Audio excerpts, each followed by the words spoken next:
Yuk langsung aja kita masuk.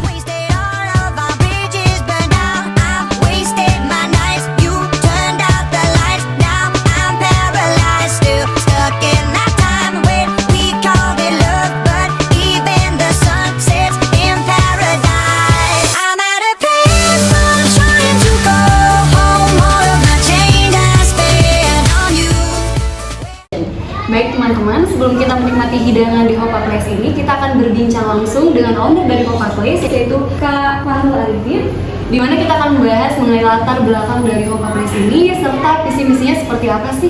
Baik Pak, selamat siang. Siang. Sebelumnya terima kasih Bapak atas kesempatannya untuk wawancara hari ini. Sama-sama. Baik, Kakak mungkin bisa diceritakan sedikit tentang sejarah berdirinya Hopa Place ini. Hopa Place ini adalah outlet kedua kami, yang pertama adalah Tanggung.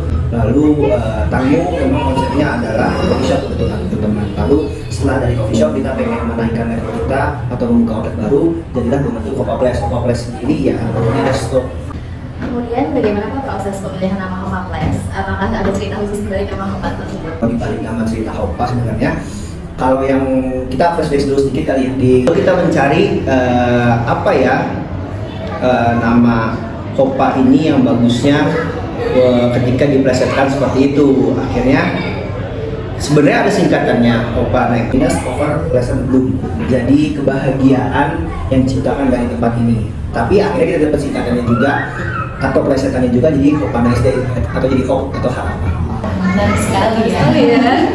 Oke, selanjutnya masih latar belakang Bapak, visi misi dari Hopa Place tersebut apa ya? Sebenarnya kalau visi misi, kalau kita tarik ke belakang, visi utama kami membuat F&B di Bogor ini sederhana sih. Sebenarnya pengen menjadi brand F&B terkenal minimal sekota Bogor. Awalnya, sekarang sudah se-Indonesia karena aku sudah mempunyai di Bandung.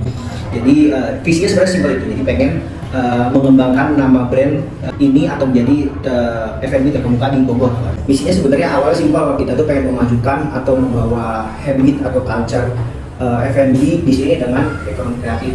Oke teman-teman, setelah tadi kita mendengar mengenai latar belakang Hopa Place ini, sekarang kita akan membahas tentang strategi pemasaran yang diterapkan oleh Hopa Place untuk menarik perhatian pelanggan serta mempertahankan loyalitas pelanggan. Nah langsung aja ya kita tanya, kalau boleh tahu nih, apa sih konsep utama yang diusung oleh Hopa Place ini? Family Resto, di mana yang branding awal adalah Family Restoran Keluarga, di mana kita menyediakan makanan keluarga, kids bento sampai dengan playground. Itu sih. Nah, kalau untuk target pasar dari Hopa Place ini siapa yang tuju? Nyambung dari itu sebenarnya, balik lagi, target sebenarnya yang kita targetkan adalah family. Family-nya lebih mengerucut lagi sebenarnya family di umuran milenial atau angkatan aku, ada 90-an. Kenapa? Karena di umuran milenial atau angkatan aku ini pasti memiliki anak satu, anak dua yang masih kecil, dan spending money-nya mungkin lebih banyak dibanding anak-anak lain. Jadi akhirnya kalau menunjukkan target pasarnya adalah family dan juga kelas B awalnya. Atau keunikan tertentu yang membedain Hopa Place ini dari resto atau restoran itu apa? Sebenarnya gini, kalau mau yang membedakan, kita sebenarnya punya poin plus di bangunan. Bangunan kita ini sebenarnya dulu bekas rumah sakit PMI yang pertama kali di Bogor. Jadi dari bangunan heritage akhirnya kita kembangkan menjadi sebuah restoran, di-develop lagi menjadi family, di-develop lagi menjadi playground atau keluarga. Jadi kalau kamu tanya apa sih pembedanya, berarti kamu bilangnya pembedanya sebenarnya simpel. Di mana sih di Bogor yang ada heritage place yang menjadi resto dengan makanan keluarga dan juga yang ada playgroundnya dan open space sebenarnya ini. Dan even kita pun punya meeting roomnya di sini ya untuk bisa meeting, dan kita dengan kapasitas 120 ini kita semua pasar kita bisa ambil. Kita bisa wedding, kita bisa banket buat event, banket buat catering dan lain-lain seperti itu. All package kalau punya. Jadi kalau customer tanya kita punya apa, kita semua punya, terlepas dengan poin plus kita bangunan heritage dan playground yang ada. Strategi pemasaran seperti apa yang diterapkan oleh Hopa Place dalam untuk menarik minat dari pelanggan maupun secara offline maupun online? Oke, kita bahas yang online dulu ya. Kalau online agak susah ya, karena kita akhirnya kita memang ketika teman-teman tahu di pasar sorry ini salah ya, online itu berarti bukan jualan Gojek ya. Bukan, strategi online itu dalam artian strategi marketing di Iya. ya strategi sorry dari salahku. Jadi kalau strategi offline hampir tidak ada kalau strategi offline-nya, tapi karena kita berdekatan dengan rumah sakit, paling yang kita sasar adalah minimal pasien, keluarga, ataupun even dokter. Jadi kalau teman-teman tahu strategi offline apa yang dilakukan, kita memberikan diskon atau royalti kepada para nakes atau tenaga kesehatan di PMI untuk dining di sini atau event takeaway dengan syarat menunjukkan name tag mereka dapat diskon 20%. Itu kalau untuk strategi offline ya, karena kita di tengah kota ini yang menurut aku di 2024 juga strategi offline agak kurang ya menurut aku. Jadi akhirnya kita narikin pasar dari minimal tetangga sebelah atau rumah sakit PMI yang paling dekat. Terus kalau strategi online semua kita lakukan. Kalau teman-teman tahu KOL, teman-teman tahu Facebook Ads dan lain-lain kita lakukan. Tapi strateginya kan tidak semua KOL atau tidak semua selebgram itu masuk untuk kita marketingin ya. Apalagi misalkan ini contohnya, kalau Hopa tiba-tiba memberikan marketing kepada RV-nya nggak masuk dulu. Hopa tiba-tiba masukin marketing kepada siapa ya, KOL lain ya, contohnya selebgram yang cantik yang jualan baju dan lain-lain itu nggak masuk. Jadi kita mengejarnya adalah para KOL atau key opinion leader atau selebgram yang memang minimal memiliki suami dan anak.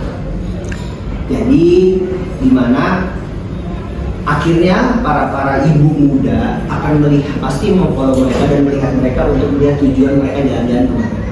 Sesimpel itu sih, karena tujuan kita dari awal adalah ini tempat makan untuk keluarga, di mana nyaman bawa anak, makanan buat anak Anda, buat keluarga yang lain Anda. Tapi akhirnya kita memilih, pilih ibaratnya selebgram atau KOL mana yang masuk dalam market kita. Nah, tadi aku bilang kita mulai memilah-milih lah ibaratnya. Akhirnya jatuhlah kepada mostly adalah para KOL yang memiliki suami, anak, di mana kontennya adalah jalan-jalan anak. Itu sudah kita baca dari itu sih. Ngomongin soal bisnis atau usaha itu kan pasti ada tantangan ya Pak? Betul. Nah, untuk tantangan itu sendiri yang paling besar dihadapi oleh Hopa Place sendiri itu? Hai foodies, jadi kita mau mereview salah satu menu yang ada di Hopa Place ini, beef gyoza, dan ini ada chicken skin. Mari kita coba. Ya, menarik banget ya dari tampilannya. Ini kita coba dulu ya gyoza beefnya.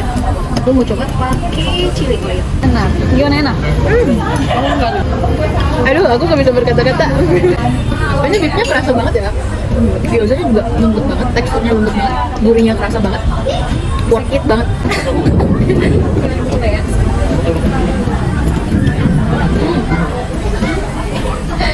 Ini crispy banget ya. Dan lagi tuh kalau ditambahin mayonnaise, perpaduan yang pas banget. Dan biasanya, walaupun udah tadi kita sempat tinggal kan, tinggal agak lama ya, lumayan lama, tapi tetap crispy. Dan menurut aku ini worth it. Harganya itu kurang 35 lah ya. Tapi ini worth it banget sih. Cheers. Jadi ini dia just okay. Aku nggak terlalu manis tapi enak. Terus juga kalau misalkan nggak terlalu suka manis, just okay itu really good. Bagi kalian yang suka yang seger-seger gitu, apalagi panas-panas, mango juice sih solusinya. Kita rating dari 1 sampai 10. Skinnya itu di 9. Oh, enak banget. Gyozanya 9,5 deh. Enak banget.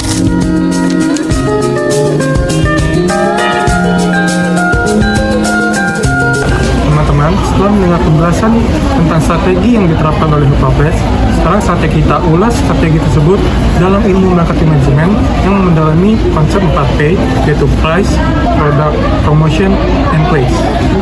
Pertama, kita akan bahas dari sisi produk dari Hopa Place, yaitu mereka menawarkan menu yang sangat variatif, mulai dari menu Nusantara hingga menu Western.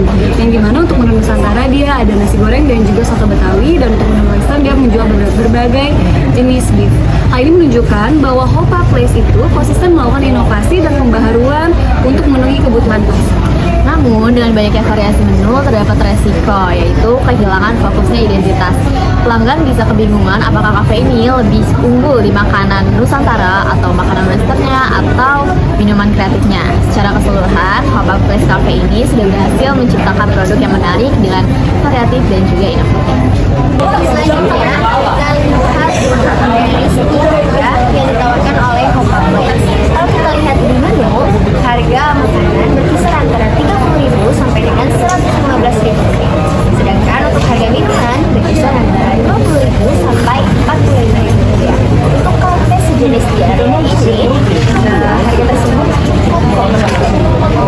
Betul sekali, Hopa Place ini juga menawarkan tempat yang cozy, juga menu yang bervariatif, sehingga tempat ini menyasar ke segmen pasar menengah ke atas seperti mahasiswa, pekerja muda, dan juga keluarga yang ingin menikmati kuliner yang berkualitas. Artinya, harga sudah sesuai dengan segmen pasar yang telah ditargetkan. Kemudian dari aspek tempat, Hopa Place ini terletak pada Bogor bagian utara, di mana memiliki tempat yang strategis, mudah dijangkau, terus memiliki suasana yang cozy, memiliki desain interior yang instagramable dan nyaman. Tentunya tempat ini sudah dirancang untuk menggait pelanggan dari kalangan pemuda, pekerja maupun hingga keluarga. Selain itu, Hopa Place juga menyediakan tempat parkir yang memadai untuk memastikan kenyamanan pelanggannya. Dengan suasana yang nyaman, Hopa Place berhasil menciptakan nilai tambah dengan menyediakan layanan tertentu, seperti area khusus bekerja atau private room, dan taman bermain anak. Mereka juga memaksimalkan layanan seperti takeaway atau delivery untuk menjangkau lebih banyak pelanggan. Secara keseluruhan, Hopa Place sudah memberikan kesan yang sangat positif. Secara keseluruhan, Hopa Place telah berhasil menyusun strategi yang baik untuk menarik pelanggan melalui inovasi produk, penetapan harga yang tepat, suasana yang nyaman, juga promosi yang efektif. Dengan fokus pada kebutuhan pelanggan dan terus berinovasi, Hopa Place diyakini dapat terus berkembang dan dapat menjadi pilihan utama bagi para pecinta kuliner. Jadi, jika kalian ingin mencari tempat yang memiliki suasana yang cozy, menu yang beragam, dan suasana yang instagramable, kalian bisa datang ke Hopa Place. Terima kasih yang sudah melihat atau menonton review ini. Jangan lupa untuk like, comment, and subscribe. Terima kasih, foodies! Hai foodies! Kali ini kami dari kelompok 5 bakal ngajak kalian untuk mencicipi kelezatan Hopa Place Cafe sekaligus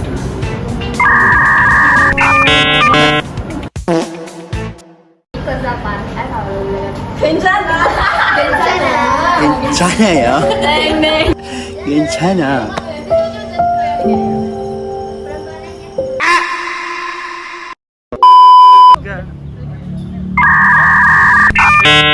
Juga menyajikan tempat yang cozy, juga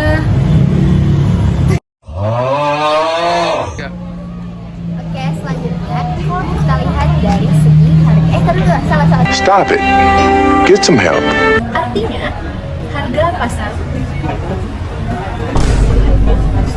artinya harga pasar sudah sesuai dengan target yang Artinya harga sudah sesuai dengan segmen pasar yang telah ditargetkan.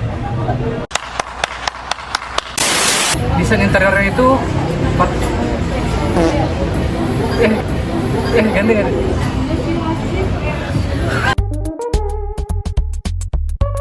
Tiga.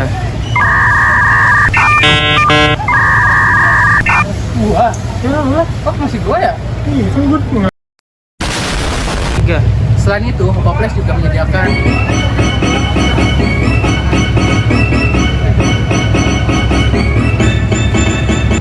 dan taman bermain anak.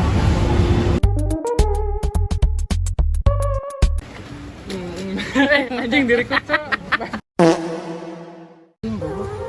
Sigma boy, Sigma boy, Sigma boy. Kadang